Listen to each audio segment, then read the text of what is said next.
हरे कृष्णा। ओम नमः शिवाय। प्रिय भक्तजनों, आप सबका स्वागत है आपका अपनी YouTube चैनल पुष्पा शर्मा हिंदी कहानियाँ में। आज मैं आप सबको मंगलवार की व्रत कथा को श्रवण कराऊंगी। आप सबसे निवेदन है कि वीडियो के अंत तक बने रहें और पूरी कथा को जरूर श्रवण करें। तो चलिए कथा में आगे बढ़ते हैं। हनुमान जी को पराक्रम, बल, सेवा और भक्ति के आदर्श देवता माने जाते हैं। इसी वजह से पुराणों में हनुमान जी को सकल गुण निधि निधान भी कहा गया है। गोस्वामी तुलसीदास ने भी लिखा है कि चारों जुग प्रताप तुम्हारा, है प्रसिद्ध जगत उजियारा।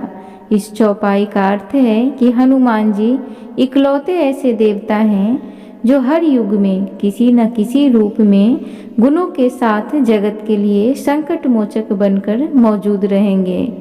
शास्त्रों में कहा गया है कि हनुमान जी की सेवा करने से और उनका व्रत रखने से उनकी विशेष कृपा अपने भक्तों पर बनी रहती है। आइए मंगलवार की कथा को बड़े ही भाव के साथ श्रवण करते हैं। श्रीनगर में केशव दत्त ब्राह्मण अपनी पत्नी अंजलि के साथ रहता था। केशव दत्त के घर में धन संपत्ति की कोई कमी नहीं थी। नगर में सभी केशव दत्त का सम्मान करते थे, लेकिन केशव दत्त संतान नहीं होने से बहुत चिंतित रहते थे। दोनों पति पत्नी प्रति मंगलवार को हनुमान जी की पूजा करते थे। विधिवत मंगलवार का व्रत करते हुए कई वर्ष बीत गए। ब्राह्मण बहुत निराश हो गया, लेकिन उसने व्रत करना नहीं छोड़ा। कुछ दिनों के बाद केशव दत्त हनुमान जी की पूजा करने के लिए जंगल में चला गया। उसकी पत्नी अंजलि घर में रहकर मंगलवार का व्रत करने लगी। दोनों पति पत्नी पुत्र प्राप्ति के लिए मंगलवार का विधिवत व्रत करने लगे।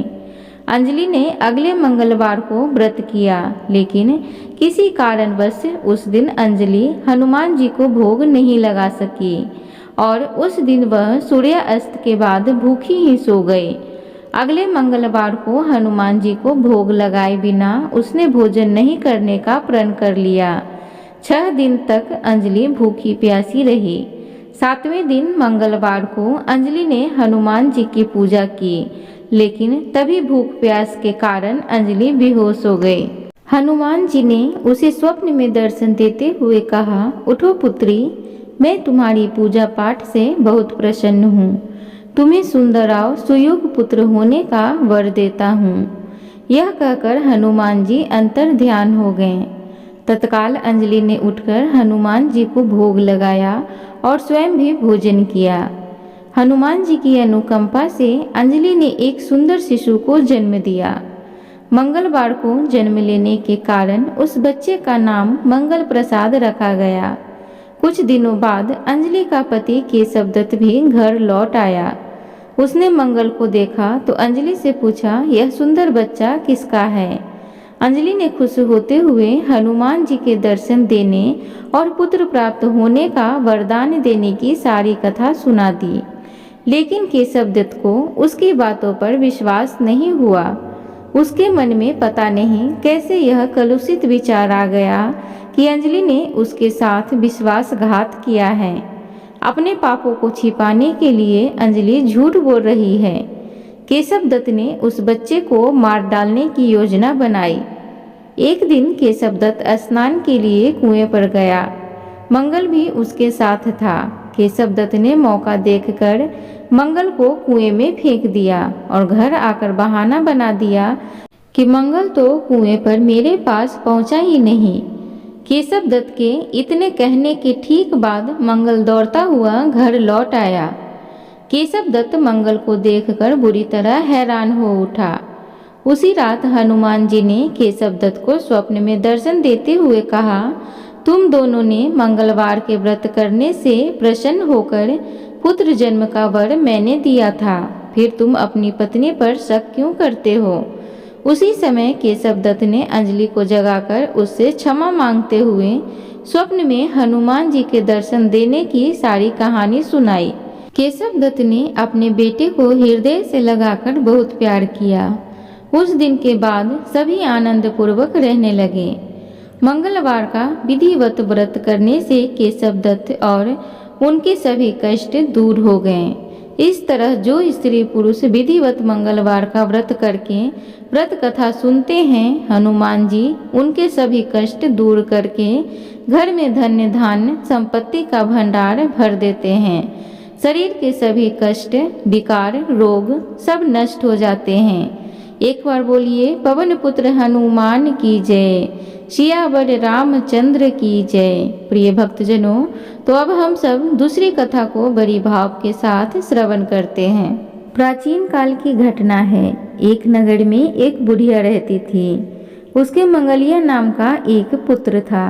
वृद्धा को हनुमान जी पर बड़ी आस्था और श्रद्धा थी। वह हर एक मंगलवार को हनुमान जी का व्रत रखकर यथाविधि उनका भोग लगाती थी। इसके अलावा मंगलवार को न तो वह घर को लीपती थी और न ही मिट्टी खोदती थी।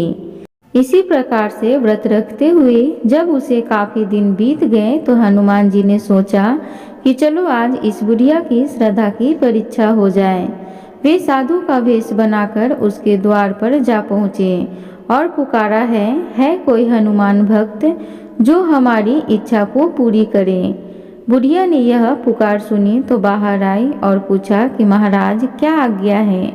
साधु के भेष में हनुमान जी बोले कि मैं भूखा हूँ, भोजन बनाऊंगा, तू थोड़ी सी जमीन लीप दे। बुढ़िया ने हाथ जोड़कर प्रार्थना की कि महाराज लीपने और मिट्टी खोदने के अलावा जो काम आप कहें वह मैं करने को तैयार हूँ। साधु ने 3 बार प्रतिज्ञा कराने के बाद कहा, तू अपने बेटे को बुला, मैं उसे औंधा लिटाकर उसकी पीठ पर भोजन बनाऊंगा।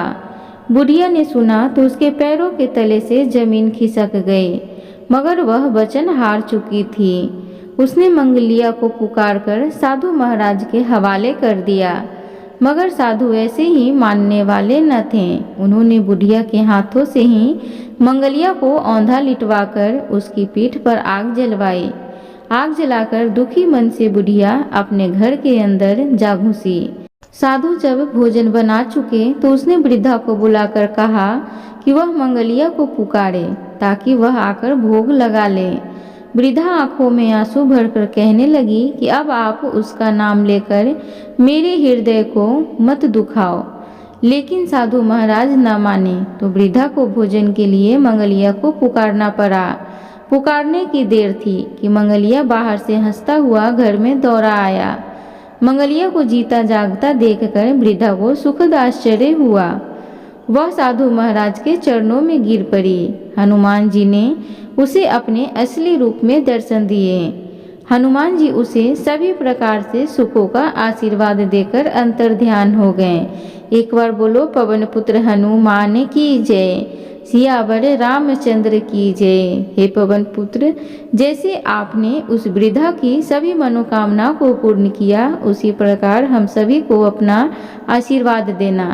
प्रिय भक्तगणों, उम्मीद करूंगी आज की कथा आप सबको अच्छी लगी हो, तो कृपया चैनल को लाइक, शेयर, सब्सक्राइब जरूर करें। कमेंट बॉक्स में जय बजरंगबली जरूर लिखें। धन्यवाद।